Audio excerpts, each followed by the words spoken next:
Hey everybody, and welcome back to another video. So by the title of this video, you know that we are going to be discussing a true crime case that is ongoing. It is the Amanda Todd case. A lot has been starting to happen within the trial of this case, so I'm gonna just dive into it. If you guys want to recap, feel free to follow the link in the description, and that will lead you to part 1 of this series. It's going to be a few parts because the trial is taking place and it is going to be over the next few weeks. So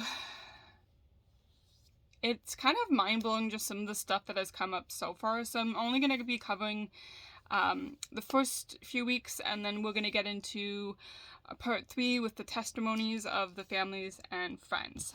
This part we're going to be discussing kind of some of the stuff that came out that kind of made me scratch my head. So the man who was arrested and extradited to Canada is from Finland. And I don't even feel right saying his name because I feel like he doesn't deserve the time or day.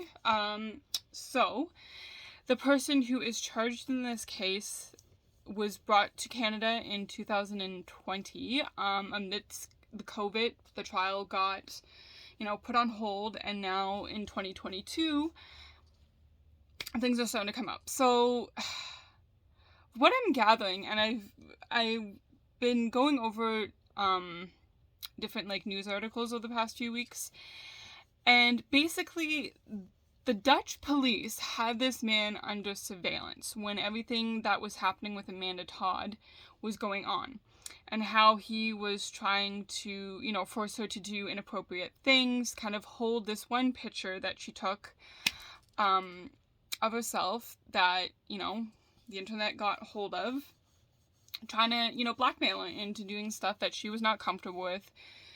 This guy sent this picture to her entire school. And while this was going on, the Dutch police had him under surveillance for other inappropriate shit that he was doing.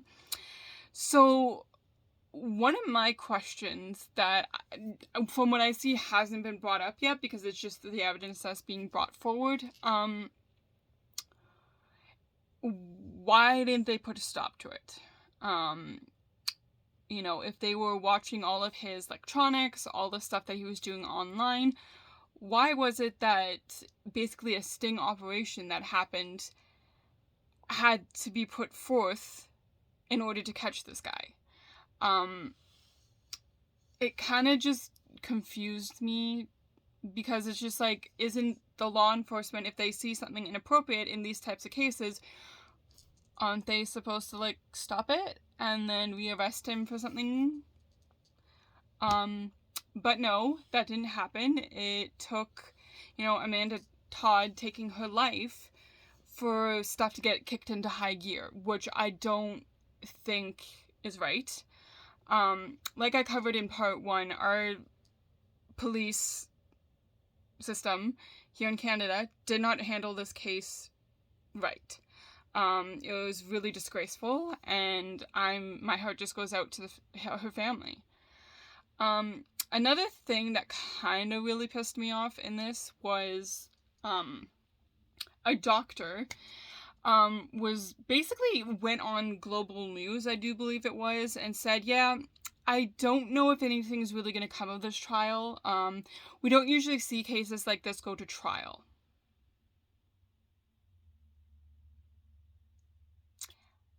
I was like, what? Huh?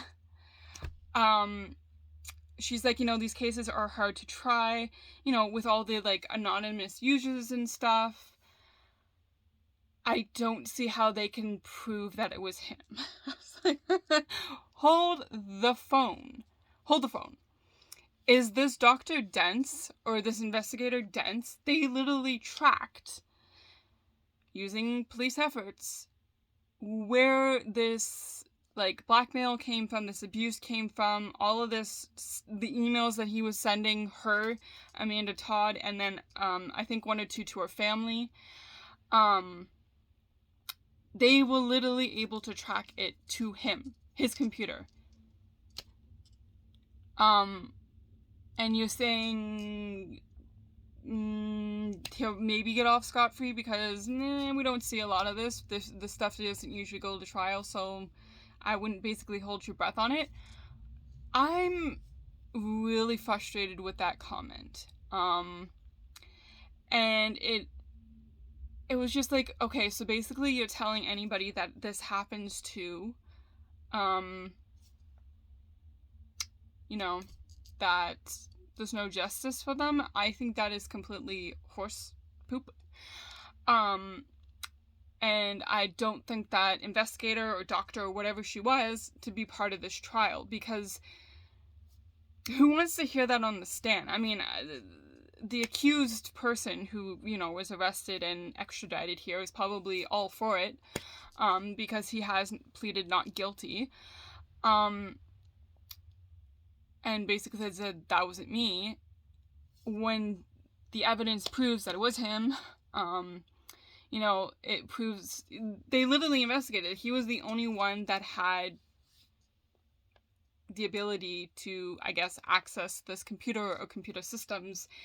And I know that they are going through, that they found like a 239 second or minute video of him putting stuff together about Amanda Todd that was very stalkerish, and it was just like,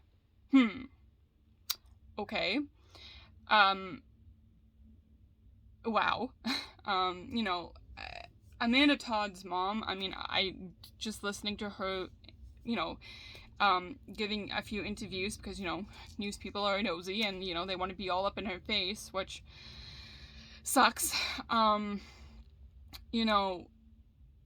She basically says, there's going to be some stuff that is going to be said about my daughter that, is going to be hard to hear, and, she just doesn't know how she's going to react to it, but she knows that she has to be here to support her daughter, to see justice. And I'm just like, you are one of the strongest human beings out there, because she knows some stuff is going to be said about her daughter, and it's already come out, like, in part when I talked about it, the whole school was calling her a slut, and,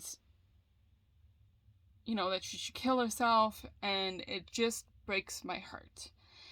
Because, teenagers, honestly, I was a teenager, I did some inappropriate shit. Not gonna lie, I sent some inappropriate pictures too, but this isn't about me. I've done a video about that.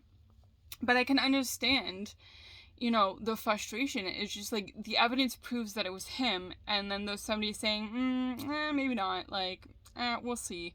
This doesn't really happen often. Like, I'm guessing that in other cases there's not enough evidence, or they can't prove that it is that one person that accessed that computer. And it's just extremely, like, heart-wrenching to come on here and to, like, say that, because Amanda Todd had her whole life ahead of her, and for just one picture to literally destroy her life, by a guy who wanted to hide behind a screen and decided that he wanted to destroy Amanda Todd, is fucked up. I'm not gonna lie. And just this whole trial so far, like, now that we're actually getting into some evidence and stuff, just the first few weeks, it kind of felt like everybody was making a joke out of it. Like, nobody was taking this seriously. I mean, the Crown and, the prosecutor and all that, they were taking it seriously, but it felt like nobody else was taking it serious. To have the Dutch police come out and say, yeah, we were under surveillance under this guy for a few years, and during the whole ordeal where he was harassing and threatening and blackmailing Amanda Todd, is basically they came out and said, we knew about it, but we didn't act on it, sorry. We were, having him under investigation for something else, then that didn't hold prudence to whatever they were investigating him for, and it was just like, really? So when they did that sting operation, and, we all worked together, and then they arrested him, and they're like, oh my god, we didn't really know about this, but it's come out that they did know about it this whole time, that they had him under investigation for hours. They had hours and hours and evidence. And it's just like nobody reacted to that. And it's just really heartbreaking. And I really hope that now that we're starting to get into the testimonies, that we actually hear it. Like, we're going to hear what Amanda Todd went through, what she suffered through at the hands of this guy who just decided to hide behind a screen because he got off on that. And it's just, I don't know, it's just mind-blowing. You know, and as this case goes on, I really hope that we can dig into some of this evidence and talk about it.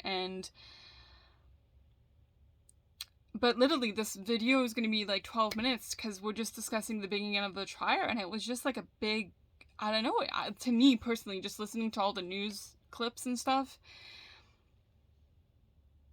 no, like, I don't know, not a lot of people was taking this seriously. So I really hope that those who are keeping up with this case and, you know, listening to the trial actually, like, listen and, you know, people learn from this. And, you know, I really hope that this guy does not get away with it, that he just doesn't get a slap on the hands and, you know, that's it.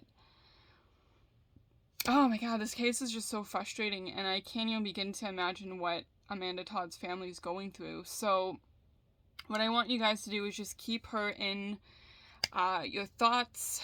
You know, hopefully you guys are following this trial. Just send, you know, good, positive energy to Amanda Todd's family in support of this trial, because I really, really hope that we get the justice that her family and Amanda Todd deserves, and hopefully, you know, she can rest a little bit easier.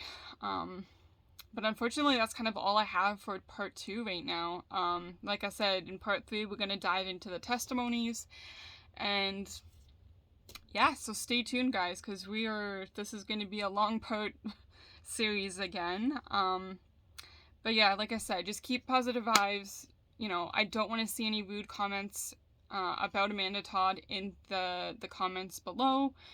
But yeah, guys, I do believe I'm posting another video after this, so I mean, I'll see you in a few minutes. But that's all I have for now. Yeah, just stay tuned for part 3. I'll see you guys in the next video.